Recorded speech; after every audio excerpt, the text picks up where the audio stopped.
BTN을 시청하고 계신 불자 여러분, 그동안 안녕하셨습니까? 대단히 반갑습니다. 경전 속의 수행 이야기, 오늘은 부처님 당시에 가르침에 대한 지식은 대단히 많았으나 도과를 이루지 못해서 부처님으로부터 꾸지람을 듣고 그대로 마음 관찰을 열심히 해서 도를 성취한 뽀딜라 비구 이야기가 되겠습니다. 여러분, 부처님께서 생활을 하시면서 밤에 잠을 몇 시간 주무셨는지 아십니까? 부처님은 거의 잠을 안 주무셨습니다. 한 2시간 정도? 이 정도 주무셨다고 그래요. 그분은 모든 시간의 거의 대부분을 선정에 잠겨 계십니다. 그러니까 선정에 들어가면은 거의 수면에 들어있는 상태와 같다고 생각하시면 됩니다. 1시 정도에 잠이 드셔가지고 한 3시에 깨어나셨다고 경에서는 소개하고 있습니다. 그 다음에는 앉으셔서 선정에 드신 다음에 선정에서 깨어나셔서요, 오늘은 누구한테 가서 어떤 설법을 할까 하고 이렇게 계획을 세우신답니다. 그때 그냥 누구한테 갈까를 그냥 막연히 생각하시는 게 아니라 가르침이 꼭 필요한 사람을 아신다는 겁니다. 네. 그 사람은 이와 같은 설법을 하는 것이 좋을 것이다. 이것을 미리 작정하시고, 네. 그러고서 날이 새면 이제 그 사람한테 찾아가가지고 설법을 해서 그 사람으로 하여금 이익을 얻도록 그렇게 하셨다는 거예요. 네. 그 어느 날 부처님의 마음속에 떠오른 사람은 뽀딜라라고 하는 비구입니다. 그런데 이 뽀딜라라는 말이 무슨 뜻이냐면 머릿속이 텅 비어서 바보 같다는 뜻이에요. 쉽게 말하면 멍청하다는 뜻입니다. 이제. 이름이 진짜 이름은 뭔지 나와 있질 않아요. 이 법구경에 나와 있는 그 일화를 여러분들에게 소개해 드리는 건데요. 그런데 이 뽀딜라 비구는 멍청한 비구죠. 비구는 아주 똑똑한 분이에요.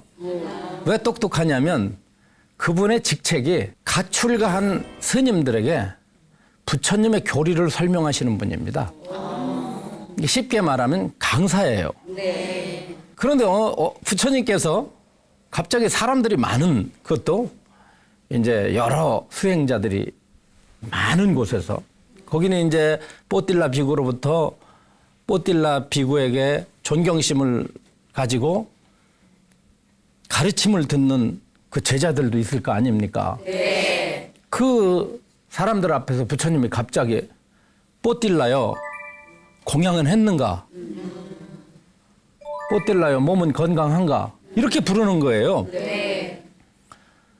순간적으로 당황하고 얼굴이 뜨겁죠? 네. 자기의 방으로 돌아와서 생각을 합니다. 2가지 생각을 하겠죠. 하나는 뭐냐면 난 망신을 당했다. 바깥에 얼굴 들고 못 돌아다니겠다. 내가 이 노릇을 그만 둬야 옳지 않을까. 뭐 이런 생각도 할 수가 있고, 또 한 경우에는 어떨까요? 어떤 경우는 내가 문제가 있는 것은 아닐까. 자비하신 스승께서 여러 대중들 앞에서 나를 멍청하다고 할 때는 나를 미워서가 아니라 나를 사랑하기 때문일 것이다.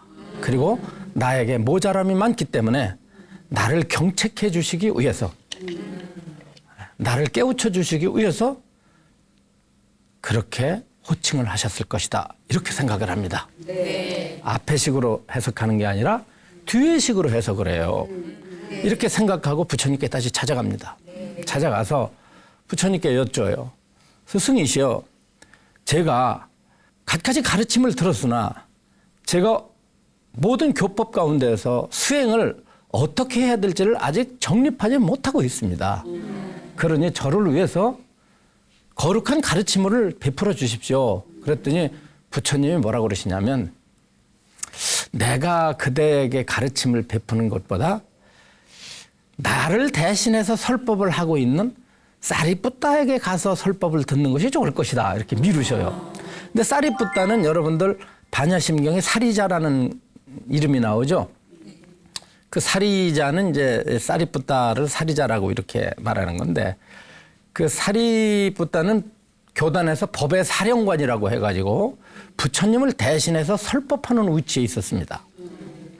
그래서 많은 수행자들이 부처님으로부터 설법을 듣지 못했을 때는 사리푸타 존자한테 가서 설법을 듣곤 했어요.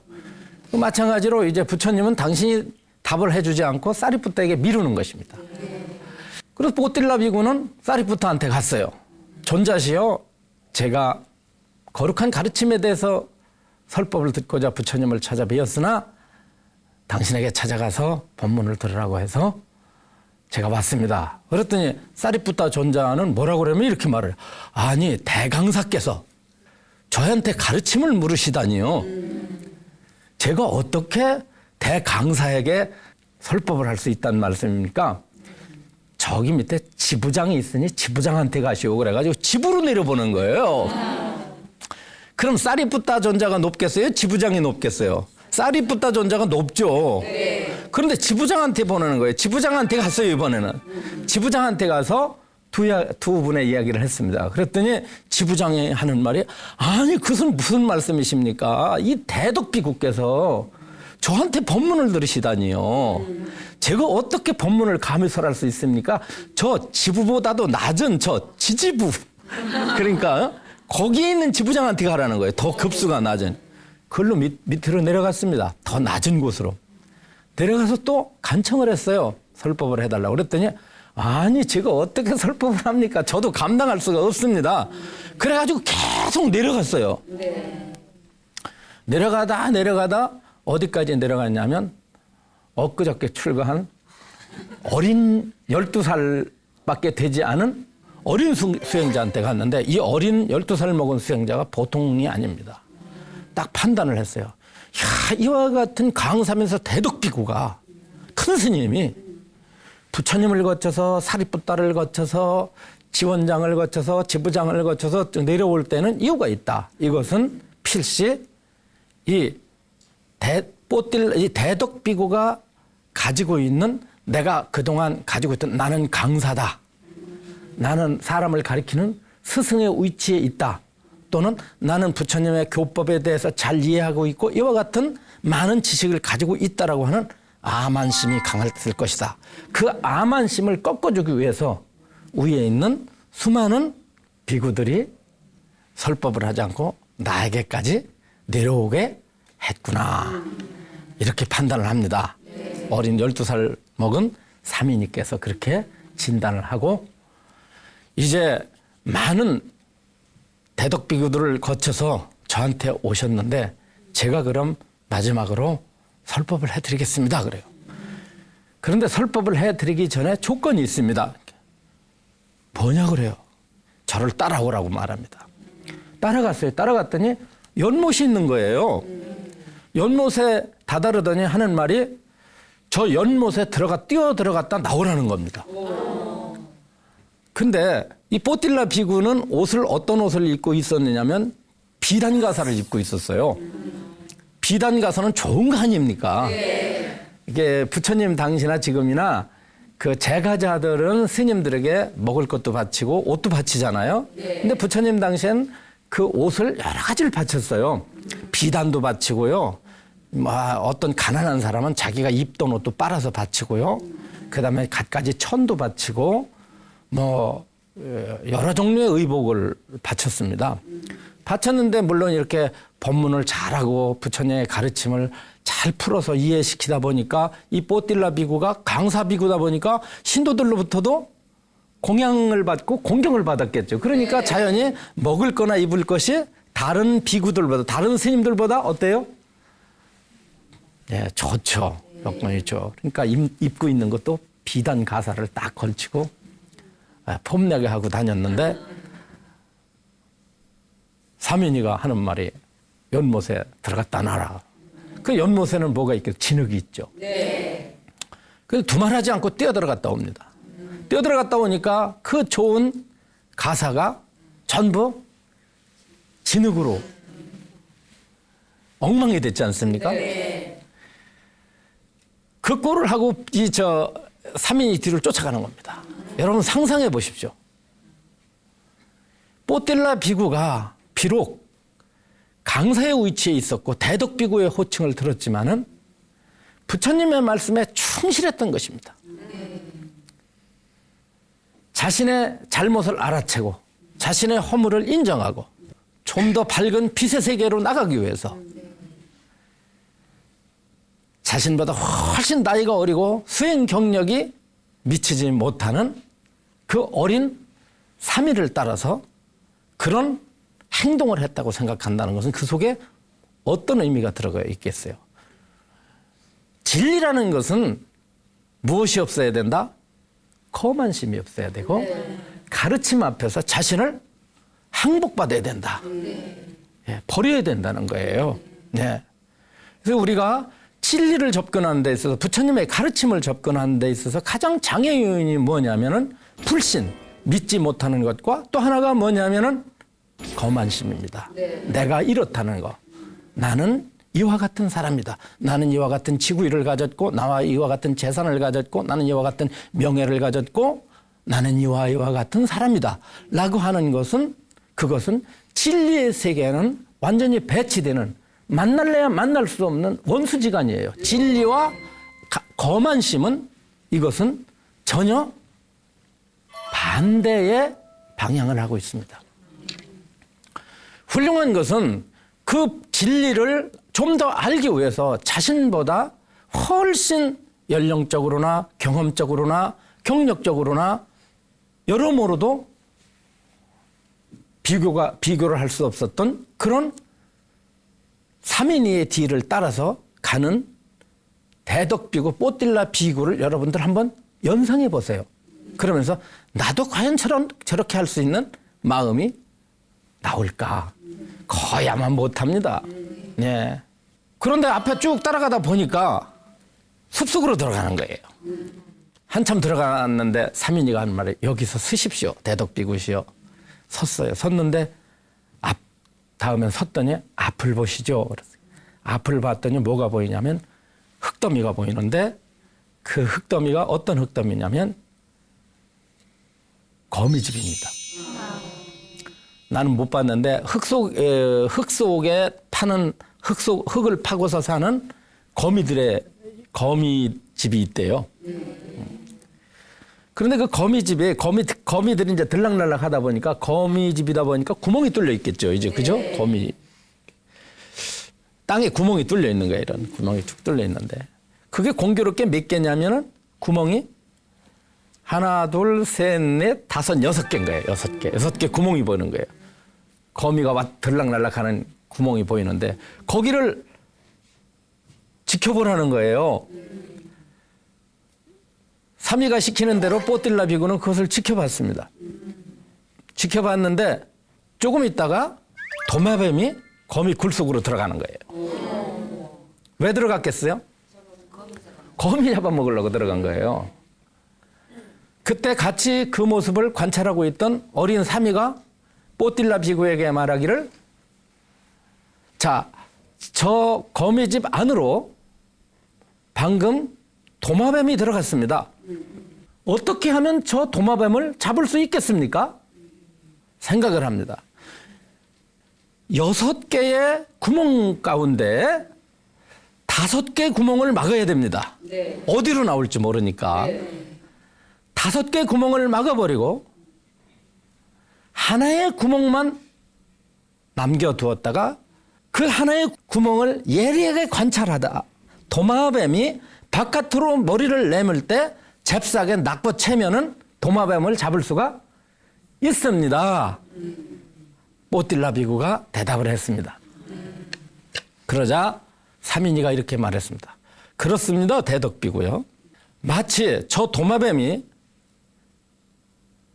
거미집에 갔을 때 거미들을 잡아먹고 나오는 도마뱀을 잡기 위해서는 6개 구멍 가운데 5개 구멍을 막아버리고 한 구멍만 예리하게 지켜보고 있다가 도마뱀의 머리가 내밀 때 재빨리 낚아채면 그 뱀을 잡을 수가 있는 것처럼 우리들에게는 6가지의 구멍이 있습니다. 그 구멍은 어떤 구멍이냐 하면 눈의 구멍, 귀의 구멍, 코의 구멍, 입의 구멍, 몸의 구멍, 뜻의 구멍이 있습니다. 불교 경전에서는 안, 이, 비, 설, 신, 의 가지고다 이 감각기관을 나타내는 용어로서의 근자를 넣어가지고 육근이라고 그래요. 한번 육근 한번 해보세요. 육근. 네, 이 중에서 안근, 이근, 비근, 설근, 신근이라고 하는 5개의 구멍을 막아버리라고. 막기 위해서는 몸 가지고 싸돌아다니면 되겠어요? 안 되겠어요? 몸 가지고 싸돌아다니면서 볼 거 다 보고 들을 거 다 들으려고 그러면 안 돼요. 그러면 이걸 막으려면 조용한 곳에 앉아야 됩니다. 네. 조용한 곳에 앉아가지고 눈을 감고 아무 소리도 듣지 않고 아무 냄새도 맡지 않고 아무 음식도 먹지 않고 아무런 감촉도 느끼지 않으면 5가지 구멍이 막아지는 거예요. 네. 그렇죠? 그럼 뭔만 남으냐면 보이지 않는 의근이라는 게 남습니다. 의근이 뭐냐면 마음을 일으키는 기관이에요. 그것은 안 보여요. 네. 안 보이지만 여러분들이 일어나는 마음이 어디서 여러분들 마음이 일으키죠? 그 일으키는 마음은 어디에서 일어난다고 보느냐면 불교에서는 의근이라는 것이 있답니다. 그래서 그 의근을 관찰하라고 그래요. 그러면 6가지 근 가운데서 5가지는 막아버렸어요. 뽀틸라 비구는 곧 조용한 곳에 가가지고 가만히 앉아서 자신의 마음을 보게 됩니다. 마음을 보게 되니까 마음에서 여러 가지가 일어나죠. 계속 그것을 보게 돼요. 보게 되면 우리의 마음은 첫째 가만히 있지 못한다. 계속 움직인다는 사실을 알 수 있어요. 그리고 마음은 굵게도 일어났지만 나지만 미세하게도 일어나고 또한 우리의 마음은 내 뜻대로 일어나질 않습니다. 내가 어떤 생각을 일으키고 싶어서 일어나는 것도 아니고 어떤 생각을 일어나지 말라고 해서 안 일어나는 게 아니에요. 그죠? 우리의 마음은 대단히 거칠기도 한가 하면 미세하기도 한가 하면 뜻대로 되지도 않는데 이것들이 바로 어떤 역할을 하냐면 우리들을 고통의 세계로 집어넣는다는 거예요. 우리들이 원하지 않는 크고 작은 많은 생각들은 사실 우리를 즐겁게 한다기보다는 힘들게 합니다. 여러분들이 부처님법에서는 중생의 괴로운 이유는 몸에 대한 병이나 늙음이나 죽음에도 있지만은 더 강력한 것은 인간의 내면에서 일어나는 여러 가지 의식 활동이라고 말씀을 하셔요. 그래서 우리는 이 의식 활동을 어떻게 처리할 것인가 이것을 배우는 것이 불교의 수행이라고도 할 수가 있죠. 그래서 이 뽀틸라 비구는 그와 같은 마음을 집중적으로 관찰을 하면서 그 마음 속에 들어있는 여러 가지 고통의 원인이 되는 요소들을 제거하기 시작합니다. 그 제거하는 그 방법들을 경에서는 소개를 하고 있지만은 여기에서는 다 설명을 해드릴 수가 없습니다.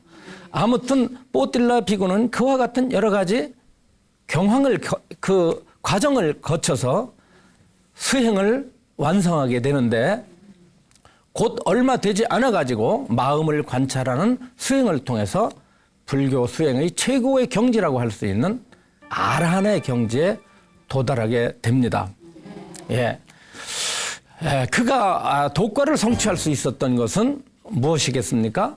부처님 말씀에 대한 어떤 그걸 듣고서 원망하지 않고 수행의 계기로 삼았다는 점. 또 하나는 자신과 비교해 볼 때 비교를 할 수 없는 삼인이의 가르침을 스승의 부처님의 말씀처럼 똑같이 생각을 하고 받아들였다는 점. 그리고 열심히 수행을 해서 마침내 자신이 목표하는 바를 성취하고 교단에서 존경받는 강사로 다시 재탄생하게 되는 그런 공덕을 얻게 됩니다. 오늘 여러분께 설명해 드렸다시피 부처님의 가르침은 머리로서 많은 경전의 지식을 안다고 해서 이루어지는 것이 아닙니다. 그 경을 얼마만큼 수행과 결부시켜서 노력을 하느냐에 따라서 독과는 얻어질 수 있는 것이고요. 그를 위해서는 자신을 항복시키고 부처님의 가르침을 존중하는 그러한 태도가 먼저 준비가 되어야 한다고 생각을 합니다. 여러분들 어떠셨습니까? 재미가 좀 있으셨습니까? 네. 뽀뜰라 비구 수행 이야기 이것으로 마치고요. 다음 시간에는 자신의 외아들을 사고로 잃고 슬퍼하다가 부처님을 만나서 모든 슬픔과 고통을 벗어나게 되는 끼사꽃다미의 불꽃을 관찰한 수행 이야기를 소개해 드리도록 그렇게 하겠습니다. 여러분 기대해 주시고요. 오늘 이것으로 마치도록 하겠습니다. 여러분 감사합니다.